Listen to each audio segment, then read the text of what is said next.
IFM News. Health Facts. Idol John, manipot LCJH kami. Inaunawagan ni Mayor James Brian Alcida kalikaguman na administrasyon na ang mapagbalin a Level 2 Hospital Dilawaga City General Hospital, Kalpasan, Inod, apan nakapapinta sa tiya serbisyo da. Kinunana ang kabayatan ti panakaipresentara ti business review iti hospital kay titoy ana ipakaammo dagiti napaspasamak kas kumaiti pa nagbabati serbisyo da iti tawen 2017 gapoy ti kinaawan dagiti medical equipment. Matad na aman po di pandemya ket nagtultuloy iti panagbabati serbisyo da yung gapoy iti sa mga mano a solusyon kas iti panakabayad ti utang da ket nadlawan na sinmaya at iti operasyon. Karaman dito iti panagkidaw da iti tulong ket dito'y apuminpintasen na ti sitwasyon. Kaputi da ito ket kalikaguman at administrasyon ang manipod iti level 1 ket mapagbalinton a level 2 iti operasyon ti ospital no lagi di masimpanton iti bacteriology services. Tingin tayo man iti pasetting na panagasarita. So the last detail kita na-discuss kayo iti operations ti City General Hospital. Ket so far the glory days da Onada is the way back 2017. So from 2017,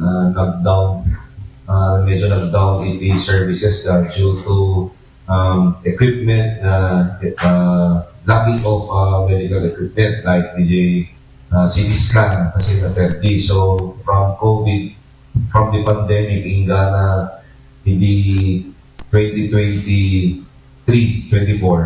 kaya medyo downtrend. Ngayon na po na pay off the 15-year loan in the city, in the DBP, kaya medyo iti ng palukay iti financials da.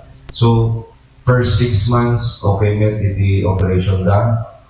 Then the next 6 months, nag-request naman iti the mga support from the city government. Kaya kuna, since adanet upward the trend iti financials da kita we must sustain so tulungan kayo isuda in terms of DJ level da level 1 hospital isuda kami so may saraing depart clinic di masapol ng manager service di ma-improve which is the bacteriology kaya tayo konti ang level 2 hospital so kung nakadakuha just keep doing what they're doing, improve the services, the LCGH, then siguro at the end of the year, no, kaya tayo i-provide, di gamit kaya tao na magtutok sa bacteriology, we will be able to obtain the level 2 hospital, the Lawag City General Hospital ako.